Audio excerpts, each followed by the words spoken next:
So, good afternoon. My name is Tyra Johnson Hux. I'm with LISC New York. LISC is administering this grant for Empire State Development, and we have two program partners that are working with us. Derek, would you like to introduce yourself? Hi, my name is Derek Parson, Executive Director of the Exchange at Beverly Gray. Great. So this is the relaunch of this program, the East Buffalo Small Business Working Capital Grant Program. We've already had round one, and very recently we relaunched for round two. Most everything is the same as round one, with one big exception, and we will go through that in just a moment. But before we go through kind of the changes, we should talk about what remained the same and give you some background information about this particular grant. So if we can go to the next slide.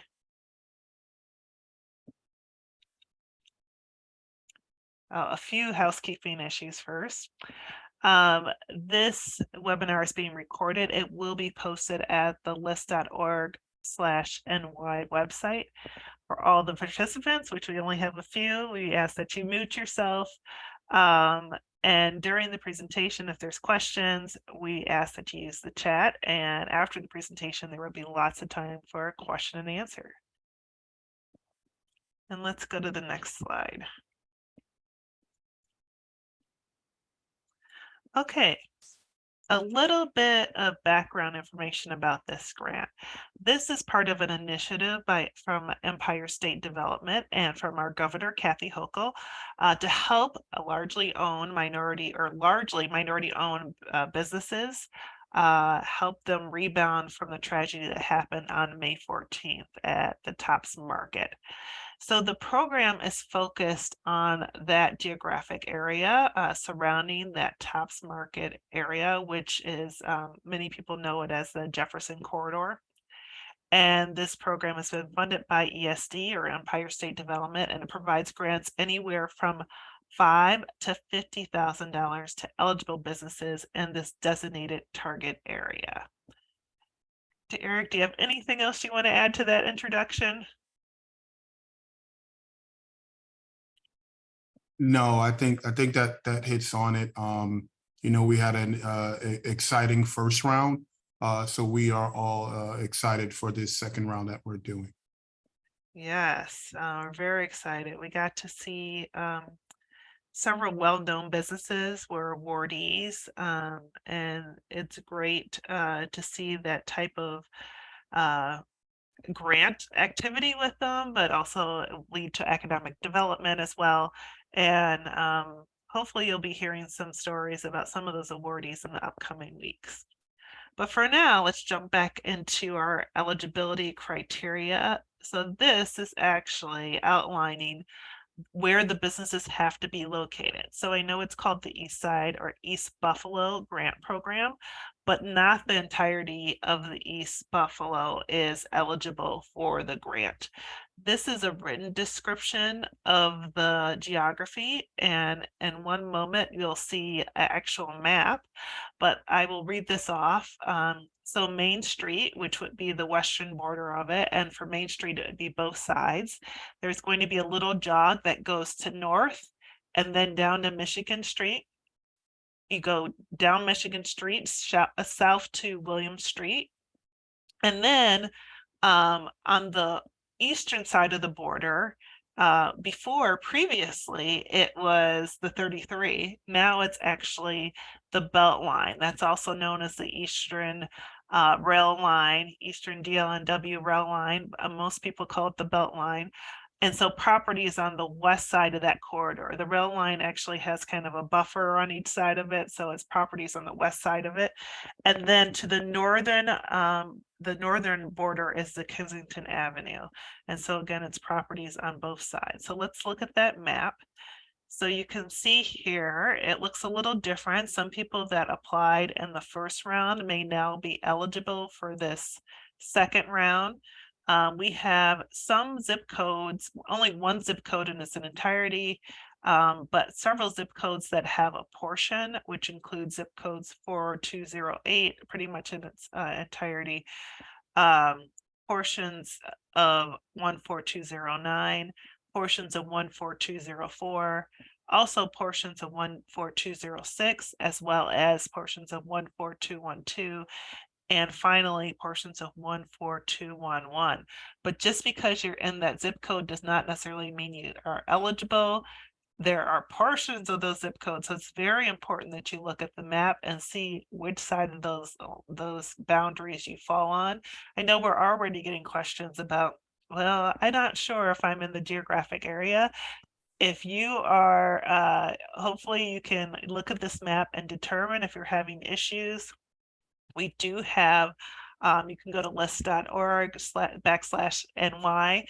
The map is on there as well. It's also in the beginning of the application.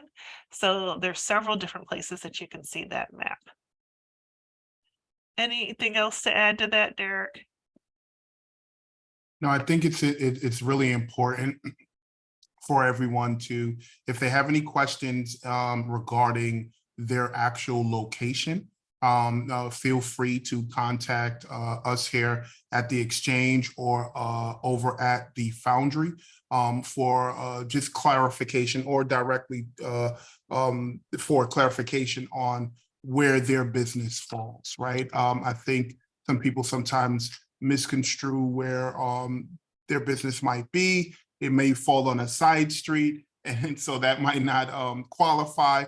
But if there are any questions, any concerns about what specifically both sides fronting means, we can really help you out just to understand how you qualify.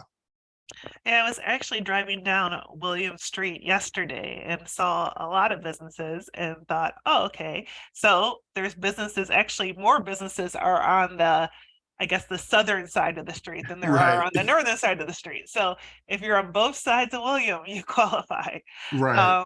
I also would add that the expanded boundary now includes most of the Fillmore corridor, which was not the case anymore. And it also includes the Broadway Market area as well, which I think is important to point out. So those businesses that previously could not qualify, that are in those areas, Fillmore and Broadway Market area, you should definitely be applying. Absolutely, absolutely. All right, let's go to the next one. Okay, so other eligibility criteria. In addition to the geographic area, you must be 18 years of age to apply.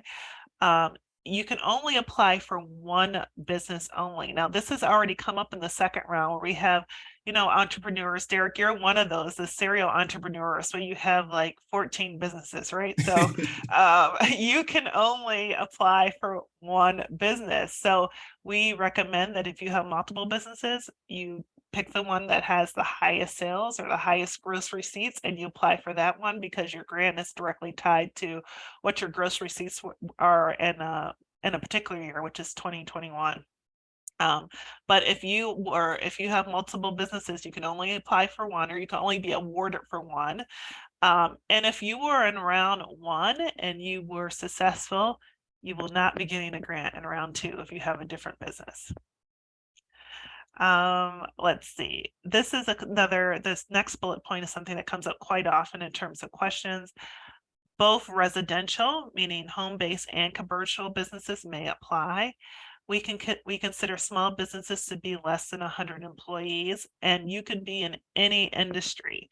So it's industry neutral, but you have to be primarily oriented to serve this local community. So you can't necessarily, the example that I give, and we actually have a question about this, if most of your goods and services are within the Western New York area, if you have a business and you are selling only to outside the area, let's say you have some sort of web shop and everything goes to outside, we are going to ask you about that. You wouldn't necessarily be eligible for this grant. Anything to add, Derek? No, I think that the biggest part is businesses need to understand that the goods and services have to, the majority of the sales need to be focused in this particular region, right? So you hit that nail on the head. I know, like you stated, there's those people who have e-commerce businesses that tend to sell their products out of state. even though they're located here. So we need to, businesses need to make sure they understand, not only do you need to be in that specific geographic region, but the majority of services or goods that you provide need to be with serving this local community as well. So it's good. All right, let's move on to the next slide. Here is some additional eligibility. Okay, so I'm going to say this first one multiple ways so that people understand. If your business, first of all, your business had to be open in the year 2021. Okay, so you cannot be a business that opened last year, after the tragedy, this year, and try to apply for this grant. You had to be in operation in the year 2021. And moreover, you had to have had some revenue coming in. And we have the term annual revenue, but I think a better term would actually be gross receipts or sales, because that's what your tax form will say. It will say on line 1 or 1A, depending on what your tax form is, we will ask for that verification, not in the application, but if you make it to be a finalist, we will ask for tax information. But you need to know that you made over $5,000 in sales in the year 2021. If you did not, you are not going to get a grant. Okay, and I will repeat that again. If you did not make any sales in 2021, over $5,000, I should say, you will not be getting a grant. And so you will have to check that. Some people will be like, well, I don't know. Well, you're an entrepreneur, you should be able to go back to your records and figure that out. If you apply one way and said, yes, I did do that, and then once you get to that second stage, we will ask you for documentation. If you don't have the documentation, you will not be receiving a grant. Okay, the next point, so I've said bullet, the first and second one, or the first and second point, I should say. The next one is that you could be a contractor, a sole proprietor, you could be doing all sorts of businesses like rideshare, as long as you are within the eligible geographic criteria. And so we went over that map just a minute ago. As long as you're in that area and you're a business owner and you can prove that you're working in that area. So we will be sleuthing a little bit to make sure that you are a business that's in that area. You might have to provide some documentation if we cannot find credible information. For example, if you're a retail business, typically you would have some sort of Facebook page or web page or something like that, and we can look to that to like say, okay, they've been in business for some time. If you're a smaller business and you don't have that information, we may ask some follow-up questions. But in the first application, it's a fairly short application. We don't necessarily ask for a lot of documentation. The application itself will take you probably less than 15 minutes.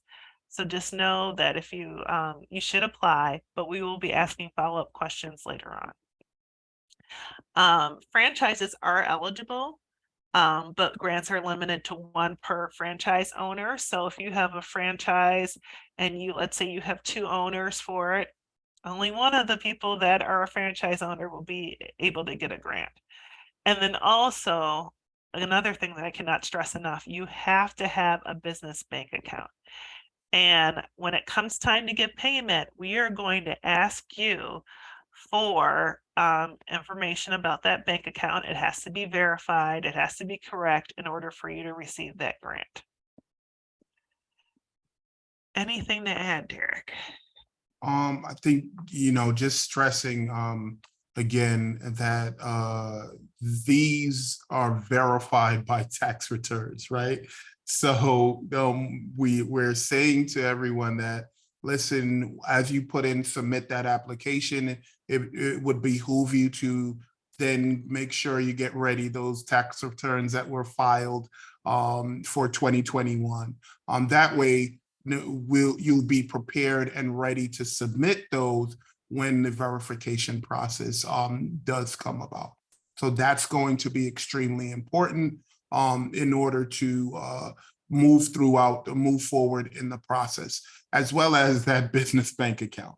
Okay, yeah. That's extremely important as well too. Again, when we say business bank account, that means it's an account that is actually in the business name. And obviously we know because we again as well check with that as well too. Okay, so we do ask for some sort of verification. So that way, whether it be the bank sending notification that states, yes, this is the account open in this name, in this business name, then that way we'll have those verified pieces or documents there. So again, tax returns have to have that business name on it, unless again, you're a sole proprietor and you can show that as well too. And I think we may have this in a later slide, but I'll emphasize it now. If you are a sole proprietor, you still have to show your Schedule C. So some sole proprietors will be like, what's that? Well, that's a document that says what you spent on your business, what came into your business and what your expenses were. So if you are a small business, you're home-based, you may be thinking, well, I don't necessarily have tax returns for my business, and that's an issue because as an entrepreneur, you should be keeping that proper documentation, and we will be asking for it. Let's go to the next slide. Okay, so here's how the grants are based. The amounts are based on gross receipts, or it's also stated as gross sales on your tax documents. So if you have in gross receipts between 5,000 and lower than 50,000, then you're eligible to receive a $5,000 award. If you are between 50 and less than 100,000, then you're eligible for a $10,000 reward. And if your gross receipts are between 100,000 and $1 million, so under $1 million, the award is 10% of gross receipts. We do round, so we're not going to give you, cents. It's going to be to the nearest thousand. And the maximum grant is $50,000. And this last note that's italicized is super, super important. This grant is first come, first serve. So if you are applying towards the tail end of the grant, just because your application is in doesn't necessarily mean that you will be, I should say, towards the tail end of the grant period. Just because your application is in doesn't necessarily mean that you will be able to partake in receiving an award. And by that, I mean that there is a set amount of money that is available. We are looking at the grants that are time-stamped. Those that are earlier in the process, they will be considered for award. And then when the money runs out, then it's out. And if you applied later and the money is already run out, then unfortunately you won't be getting a grant. So please get those applications in as soon as possible. All right, Derek, I feel like I've been talking a lot, so do you want to take this next slide? Yeah, absolutely. So next up, we'll talk about ineligible businesses, right? And so as the slide states, home-based businesses, which are primarily oriented to serve customers and clients outside of the region. So again, we gave the example earlier, retail or online shops and marketplaces that sell statewide or to have a national customer base. Those businesses are not eligible. So again, what that means is if you are a retail shop that just so happens to be in that geographic region, however, the sales of the items that you sell are, say, to California-based customers, then you only meet half of that criteria that we're stating, that you not only have to be in the geographic region, but a majority of your sales have to be in this local area as well too. Also, businesses that receive funding through Empire State Development's $800 million Pandemic Small Business Recovery Grant Program are not eligible. Applicants must attest that they have not received funding from this program. So what that means is when you go through the application process, there will be a question on that application that asks, did you receive funding from Empire State Development specifically that pandemic small business recovery grant. And again, if you did receive that, unfortunately, you will not be eligible for this particular grant. Okay. Yeah, I just wanted to, if we Yeah. can go back to that slide, Yep. um, some people may ask, how do we prove if the majority of your business is local? We use the term Western New York in the application. You have to attest to it. So there is a little checkbox that you will have that will say, yes, my business has a majority of sales in the Western New York area. Yes, I did not receive the 800. I did not receive ESD's Small Business Recovery Grant. And then the next one, that's in the next slide, there's another grant that ESD had. You'll have to attest to the fact that you did not receive this other additional grant from ESD, their $200 million flexible grant program. So you are signing on this, you're providing verification. You are receiving what is called a grant agreement letter in this process once you're an awardee, meaning that you're attesting to these things and that you're signing on the dotted line that these things are true. So the state will be receiving that documentation. So if you lie about it, you're doing that at your own risk, but you're telling us that you're attesting to that fact. Yep. Thank you, Tyra. And so, like Tyra said, the other Empire State Development's flexible grant program for early stage businesses. So if you received part of that 200 million that came from Empire State's development for this particular grant as well, then you are not eligible. Again, you, like Tyra said, you have to check off the box that you're stating that you did not receive these funds. And this is, we want you to be honest. We want you to be forthright with this because we don't want anything to go wrong with how we do this. So And we don't want you another to get piece in of trouble that, later on either. yeah, you can get in trouble later on. This, and we don't want any of that for any of our entrepreneurs.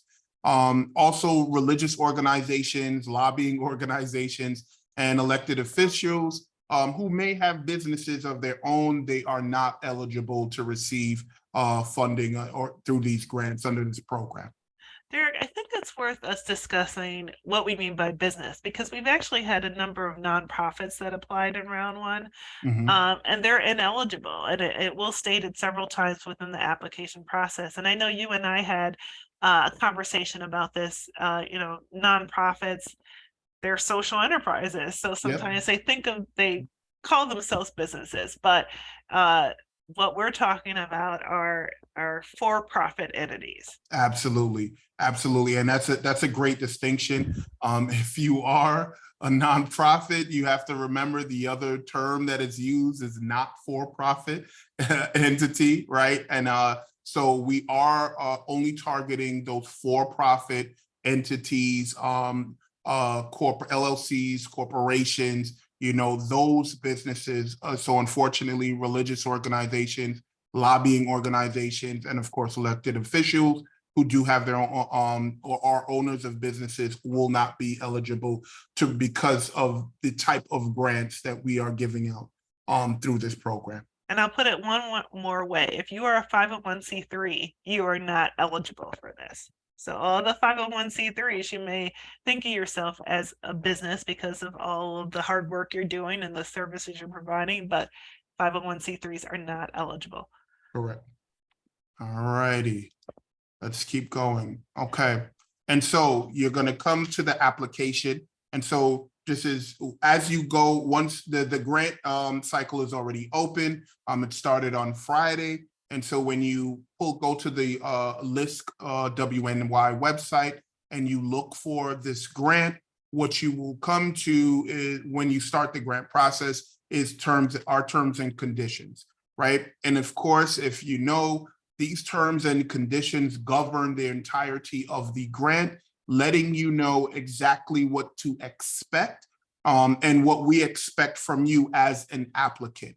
It is important to remember that, as the note states here, that this grant opportunity is first come, first serve. What does that mean? That means, yes, there is a specific allotment of funding that we have, But as we are rolling through this, as the applicants are going through this, once we've exhausted this funding pool, then that would be it. So it behooves you to actually jump on, start your application, get all the necessary pieces together. That way you can complete it and submit it. And so when we say first come, first serve, it is based upon you completing and submitting that application in full. Oh, Derek, I just thought of something else. I think that's a really important point, and I think it's actually highlighted in another slide, but I want to bring it up now. If you start, let's say you put in an application and then you say, oh, no, wait, I messed up, or I want to redo my application, and you do another one, the second application is the one that's going to be considered your application. So that means the timestamp for your second application is the one that is going to be considered where you are in that list, if that makes sense. So yeah, no, that makes total sense, right? So if you start an application, say today, you complete it, right? And you're thinking, you know what? Hey, I think I messed up on something. You know what? Let me do that over.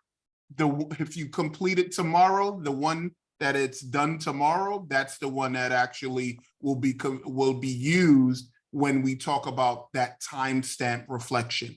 The last or the latest application that is fully submitted will be the one that is reflected in the submission portal. Okay, that's the one. So the one that you've completed earlier, that one will no longer qualify. All right. And it's important to know that, because that can actually move you down the line when you're applying, right? Again, it's first come, first serve. So you want to make sure that when you submit your application, you know, you can even look through it first and then get all the documents ready, and then make sure you submit it. So that first submission is your actual submission. right. Okay. So moving forward. So application information. So the things that we need, that you're going to need when you submit your application, right? You're going to need the lead owner's name and contact information. So if you have a business where there are multiple owners of the business, what we want to, number one, we want to make sure that the person submitted is definitely the lead owner. What does that mean to be the lead owner? It means that you are the person responsible for the majority of the engagement, the operations of the actual business. And we would want that person to submit their name and contact information. We ask for business background information, right? So your address, the description, customer served, right? Business location. Remember, we have a geographic region that you must stay within those bounds, right? And so you have to have that location. Then we talk about the type of business. Is it a mobile, home-based business? Things of that nature, okay? Structure of the business. Corporations, LLCs, sole proprietorships, partnerships. Those are the businesses that we're looking at. Those are the businesses that will be able to qualify, okay? And then additional business information. How long have you been in business? What is the revenue that you brought in? How many people have you hired, right? What does that employment piece look like in the sector of your business or industry? Remember, we are industry agnostic, right? However, what is important is that revenue. We're going to hit on that time and time again, that you need to make sure that this is for that 2021 period ending December 31st, 2021. And that revenue needs to be $5,000 in gross sales, gross receipts for that year, okay? So $4,999.99 will not make it, okay? It has to be $5,000 or more in revenue, gross receipts or gross sales as it states on your taxes, that you can show there. And then socioeconomic data that we have to put in there. And that's, as you can see, is optional. Tyra, any extra pieces on that? No, I think you covered most of it. I will just add on the socioeconomic data. We're trying to figure out what type of businesses we're serving. So in addition to that information, when we ask about your additional business information, it's great for us to know, how was it, what types of businesses they are. Are they restaurants? Are they salons? Are they consulting service? And then we're also looking at, are they Black owned? Are they Asian owned? There's those questions are optional, but I think it helps us in a number of different ways. I know that it helps us know how we're servicing the community. It helps us know, the reach that we intended. Did it work? And I think also, the exchange is a business service organization that's in the heart of this community. So it helps them to know if they're reaching the right people, people they're intending to work with or wanting to support. Absolutely, absolutely. And the need, right? Mhm. Once we know the businesses, where they are, what they're doing, we can always look at the needs of those types of businesses, and the exchange as well as the Foundry can actually put together programmatic pieces, workshops, classes, things like that, that can definitely hit home and help to accelerate from where you are to where you want to go. So that's why we add that. And so moving forward, we want to take a dive, continue to take a dive into the application. Okay. And so one piece is that business information. We'll have you ask for background and address details. And it's simply provide a brief description of your business, who your customers are, why did you start the business? Okay. Does at least 50% of your customer base reside in the 5-county region of Western New York? Tyra, I know people always ask when we say 5-county region, right? What can you let them know what we're referring to? I think what we're using is the REDC, Regional Economic Development Commission, their definition of those 5 counties. And don't ask me to list all of them right now because I know I'll miss one. But if let's say you're in East Buffalo and you're a barber shop, then most of your customers are probably coming from the neighborhood, right? So Right. your customers are coming from within that 5-county region. I'm trying to think of an alternative. Let's say that we talked about the web-based business. You create t-shirts, but all your t-shirts go out to Nevada. Then your customers are not in that 5-county region. Right. Um, this question has proven a little tricky for people. But if you have a question on it, just answer truthfully. We actually know that this question has tripped people up a little bit, so we will review this question, particularly if we think that somebody may have been confused, we might question it. But it's important to know that the grant is servicing this community in multiple ways. So it's servicing the businesses that are in this community, but also helping to service the customers that are in this community as well. Yeah, absolutely, absolutely. And so business information. So we have websites, we have social media addresses, right? So why do we ask that? Because again, if you're a business, and you can look this up, one of the biggest things that we do when we talk about having a business is an actual presence, a business presence. And one of the ways that we actually look at the businesses who apply to even part of the verification process is to see, hey, does this business have a website? Is there a social media, right? Do they have a Facebook, a Twitter, an Instagram, a TikTok, a YouTube channel, those kind of things? Why do we ask these things? One, because it's a way for us to verify that the business you're stating is the business that is applying, right? And then, of course, the legal business name. So we're not asking the DBA, right? We're asking, what is the document as the IRS dictates when you got your EIN? What is that name, that legal business name that you have to write down for your tax purposes? That's the one that we look for when you actually are putting on this, submitting the application. And Derek, you used the term EIN, and so I just wanted to clarify this. What is that? Employee identification number. Yep. Which, if you're a sole proprietor, you may not have one of those. But for those other types of businesses, whether it's a corporation or some LLCs, partnerships, you would typically have an EIN. Right. That's absolutely right. Yeah.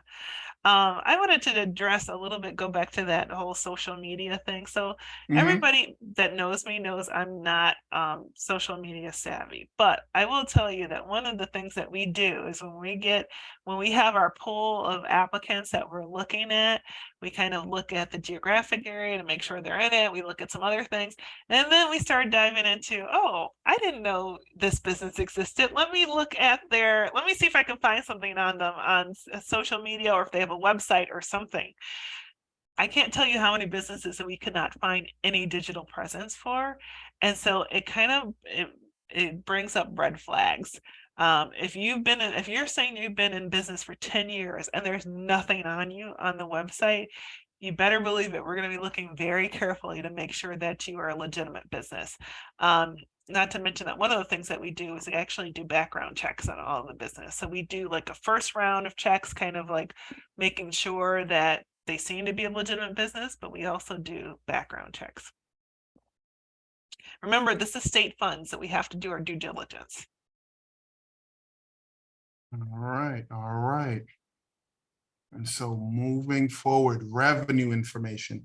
And I know Tyra touched on this earlier, right? So what we want to do is we want to ask, what is the business total gross receipts, or gross sales, right? Or gross revenue is the total income before expenses. So think about that. Before, what if you made prior to taking out all of the expenses, right? And so we want you to highlight that there. It's important to note that these pieces should reflect or be reflective upon your taxes as well too, okay? So whether it's 5,000 to 49,999, 50,000 to 99,999, as you can see, as it goes on, Yeah, okay? I will add for this one, sometimes we have people that are like, well, I kind of know what I made that year. So they'll put an estimate, and maybe they aren't looking at their taxes at that moment. So they realize later, if they become a finalist, that they actually put in an incorrect number. That's okay. That's okay, because we'll be verifying that. But what I want you to know for sure is, just because you put in a number, if you say, oh, I made 100,000 to a million, therefore I'm going to get a $50,000 grant. No, that's not going to happen. It's verified. Just because you put it here that you made a million or less than $1 million or 100,000 to a million does not mean that your grant is going to be a $50,000 grant. And we've seen it happen, so. Yes, we've seen people try to inflate Yeah. what they think their sales are so that they think they're going to get a bigger grant. It does not work. We have the eagle eyes out on all of this documentation. Right. And then again, the next question is really, to the best of your knowledge, what percentage of goods or services are sold within that Western New York region? Okay, again, that's extremely important. That is one of the eligibility requirements. Not only, you know, that you have to be located in a specific geographic region, but the goods and services that you dish out to your customer base need to be within this Western New York region. Okay? And we're looking for the majority. So if you have some customers that are outside the area, that's okay, but we're wanting the majority to be within this Exactly. region. All righty, moving forward, employment information. As it says, right, for this section, we're looking for how many people you actually have working for you, right? And so you have full-time workers, including yourself, even part-time workers, okay? And then we pretty much, what we want to know is who's working for you. You have a successful business, you're growing your business. So we just getting some demographic information as your business grows. This is information that's important. And the number of workers you have no it doesn't affect the size of the grant. Right, that's It's important to really know. information that we're collecting because we're trying to see how many businesses are we serving that are employing other people. Absolutely, absolutely. Again, so it does not affect, right? So it does not affect Mhm. that piece, right? But it is Yeah. still important information. Yes. Okay. as well as the primary industry, right? We're looking to see what industry do you identify, does your business classify with, right? And there we have a few general ones, and they break down into a few into more subcategories, but try to put in or try to align your business with the choices or the options that we have there. And we have a ton of them listed for this question. And primary grant purpose. And so our goal is to get a sense of what are you using the grant for, right? Is it for payroll costs? Is it for your commercial rent or mortgage payments, right? Is it to pay off some expenses that are deal with utility or insurances, or maybe other expenses that are for your core operations, right? Those kind of things we do want to know how you plan to use this grant, right? What is the major purpose? And then you'll notice in the last one it says, but not capital expenses, because this is called a what? The the East Buffalo working capital. And I know Right. that's like a little bit of a tricky combination word combo going on, but working capital or operational capital is different than what they would generally call capital expenses. Capital expenses means that you are putting a new facade on your building and you are or you have a major renovation taking place and you're using money for that. This grant is not for that. This is for working capital or operational expenses. Absolutely. Okay, and socioeconomic data, right? Again, we want to know the types of businesses. We want to know how many minority-owned businesses apply. We want to know how many disabled veteran businesses, women-owned business apply. This is the thing that we are looking for. And again, where the ownership is based on 51% or more, okay? So again, these are pieces and bits of information that we use to understand what is the landscape of the businesses within our region and who are we serving with this particular grant.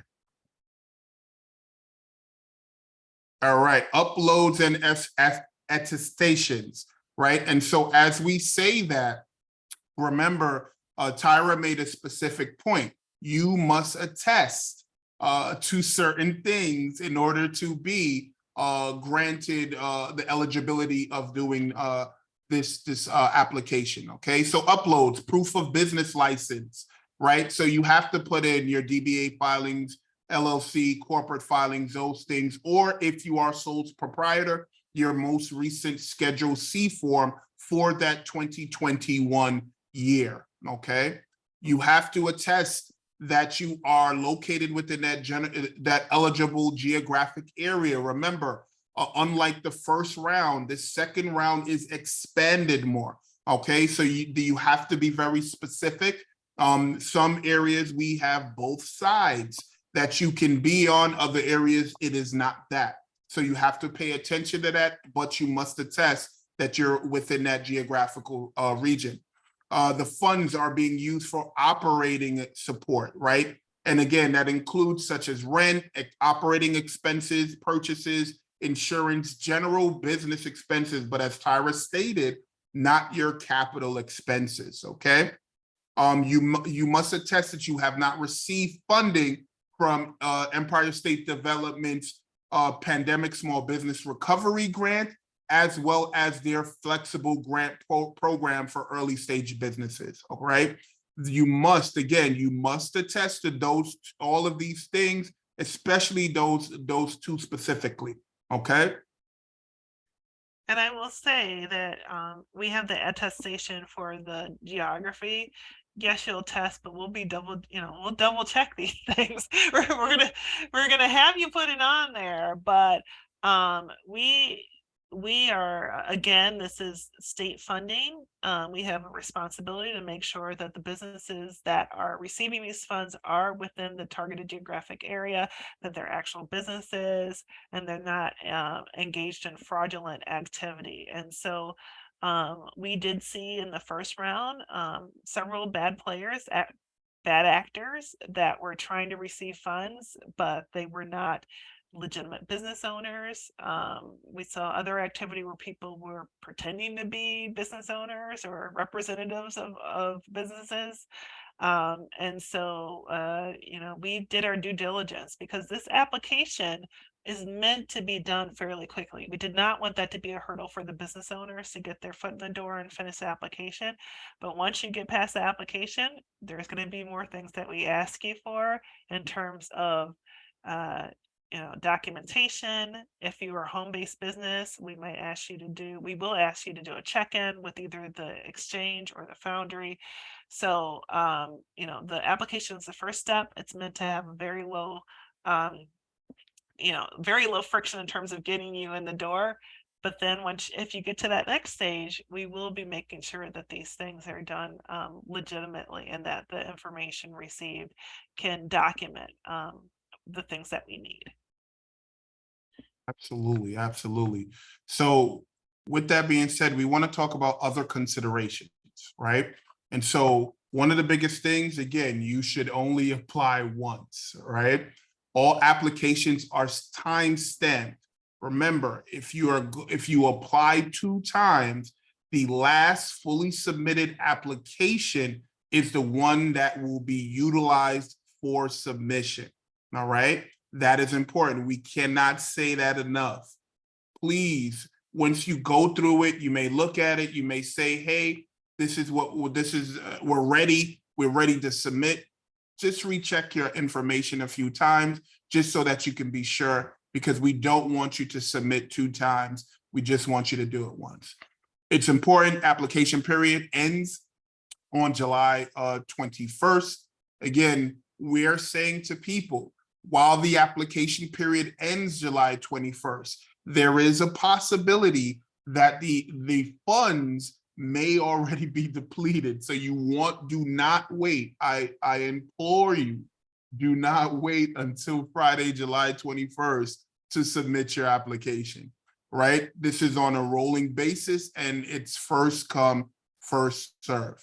Next, finalists must provide tax documents as proofs of gross receipts or sales. Again, on your tax information, your documents will state gross receipts or gross sales. Remember, that is the money that you made at the ending point, which is December 31st of 2021, the total amount of revenue that you brought in before you pay out anything, expenses or anything like that, okay?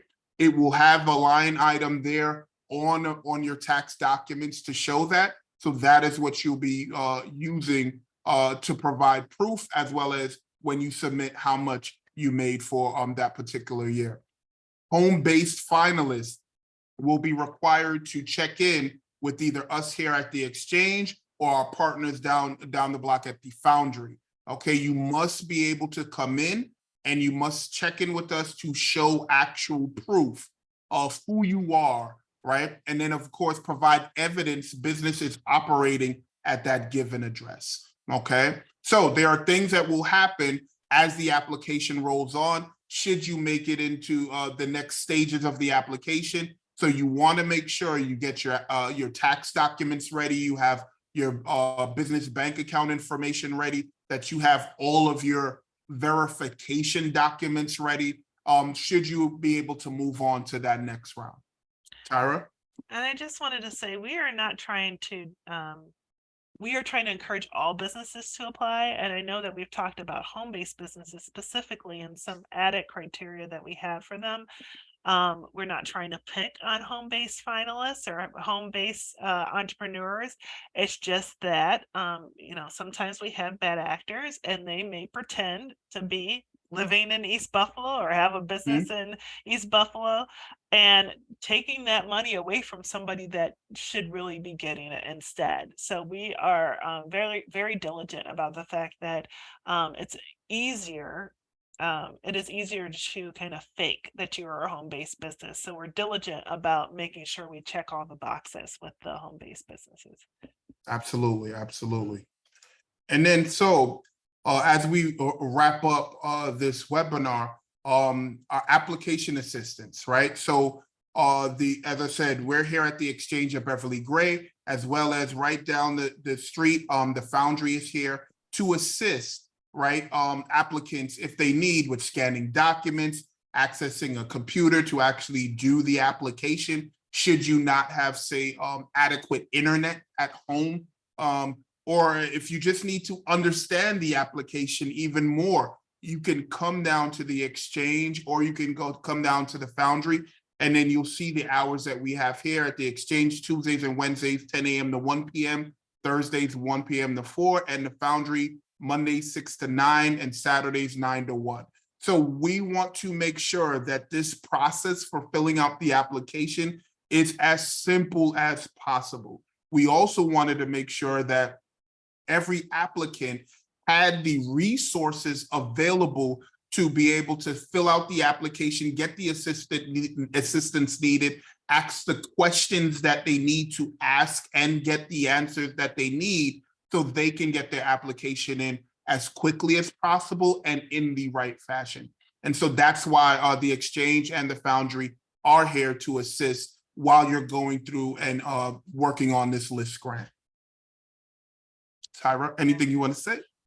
Well, I will say that it's LISC administered, but it's ESD funding. So Empire thanks to State the Development, you're absolutely right. thanks to Kathy Hochul, our governor, and Empire State Development making these grant funds available, bringing them to our hardworking entrepreneurs in East Buffalo. Absolutely, absolutely. And I do see that there is extra people who jumped on the call. If there are any questions, we'll open it up at this moment in time.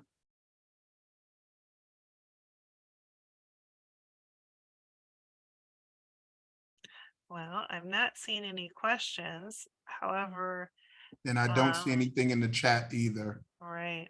Well, I would like to close in saying that this is a really exciting opportunity for LISC New York, and not to speak for you, Derek, but I think for the Exchange and the Foundry as well. This has been a great opportunity for us to learn more about our local entrepreneurial ecosystem, to serve that those entrepreneurs in a better way, and to really give people the opportunity to get some assistance in terms of getting some capital that they really need in order to take themselves to that next level, or maybe even kind of make themselves whole from whether it be the TOPS tragedy, or even shortly thereafter we had a weather event. So we've heard stories from many businesses that this has been a struggle. This past year has definitely been a hard struggle. So these dollars are meant to help alleviate some of that. Yeah, and I think that's the beautiful part about it.